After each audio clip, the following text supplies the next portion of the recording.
E esse princípio é fundamental para aqueles que creem no arrebatamento, pré-tribulação. O assunto escatologia é polêmico, há diversas correntes de pensamento de crentes sérios.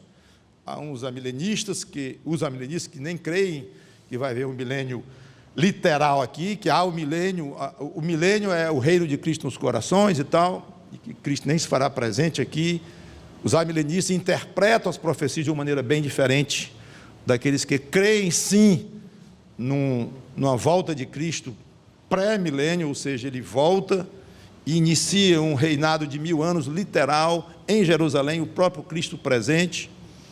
Tem aqueles pós-milenistas que acham que Cristo vai voltar depois do milênio, que ele vai reinar no céu, comandando aqui a terra, mas ele vai chegar no final deste milênio. Muitos puritanos pensavam assim, mas a maioria dos batistas, nós, pelo menos nossa igreja, tem a posição pré-milenista em que Cristo voltará no início do milênio para reinar pessoalmente aqui, e depois de um tempo chamado tribulação.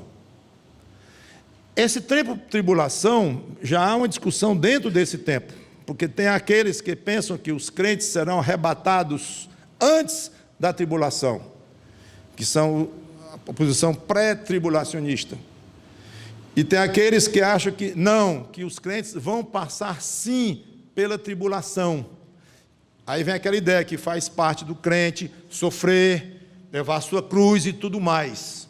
E aplicam então o princípio do sofrimento do crente para a tribulação, e que não tem problema, não é nada estranho o crente sofrer por Cristo, que de fato não é estranho. Concordo com isso. Mas dentro do contexto, então eu não vou entrar em todos os detalhes, que é muito complicado, são livros escritos com isso, é até difícil resumir. Mas há aqueles que acham que os crentes vão sofrer na tribulação terrivelmente pelos castigos que Deus vai colocar sobre esta terra. A ira de Deus será derramada aqui como nunca foi nesta terra, como está lá no livro de Apocalipse, e que os crentes vão passar por isso sim. E há aqueles que aplicam o princípio de que Deus livra os seus, ou pelo menos livra aqueles que não estão debaixo daquela ira específica pela qual ele está derramando aqueles flagelos. No caso em que Deus vai derramar sua ira sobre o mundo inteiro, o povo que estará, o grupo que estará debaixo da ira de Deus serão todos os seres humanos sem Cristo. Os de Cristo não tem sentido dentro deste princípio que nós acabamos de colocar aqui, não tem sentido passar por isto. Então é aqueles que creem que a tribulação não será enfrentada pelos crentes, posição pré-tribulacionista, eles serão arrebatados antes, conforme 1 Tessalonicenses capítulo 4 fala, e em outras passagens, 1 Coríntios 15 comenta, iremos ao encontro de Cristo nos ares, como se Deus, como fez com Noé, como fez com os queneus, como fez com aqueles que não eram da família daqueles 3 homens com seus 250 liderados, saiam do meio, porque sobre estes flagelos, esta condenação, não vou fazer vocês passarem por isto. E há uma passagem em Apocalipse 3:10, que é uma boa argumentação para esta posição. Eu não vou dizer que prova, porque em algo tão polêmico assim, é difícil você dizer isso prova aquilo, é óbvio que é. Pessoalmente, eu costumo ser mais cuidadoso quando eu estou em pontos assim, não fundamentais do cristianismo, claro, nos pontos fundamentais eu afirmo com muita força, claro.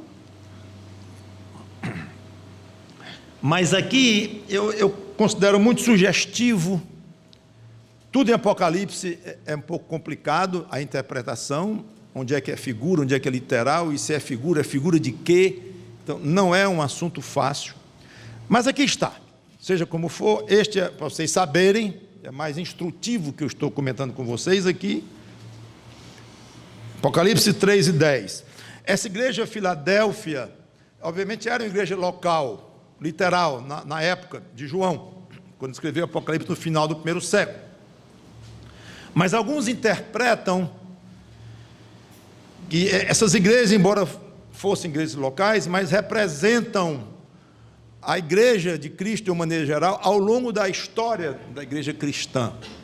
Então colocam esta igreja Filadélfia como uma igreja fiel, uma igreja muito amada pelo Senhor Jesus Cristo, e os remanescentes que ficaram fiéis a Cristo numa época de muita heresia e muito desvio da verdadeira fé e tudo.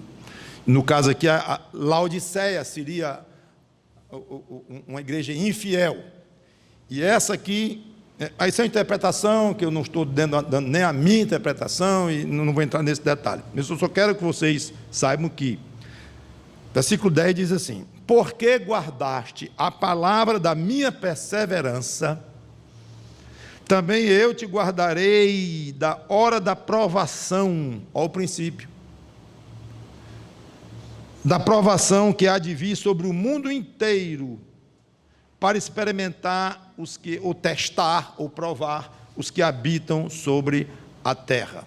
Então, muitos entendem que este versículo aqui aponta, e eu concordo que pode apontar, concordo com o princípio, tenho minhas convicções são pré-tribulacionistas, embora não com a força como é pré-milenista, mas eu acho que no meu coração cai muito bem esse princípio que eu expliquei aqui para vocês, cai muito bem, mesmo a parte de Apocalipse 3:10, mesmo a parte dele, mas o princípio eu aplicaria com tranquilidade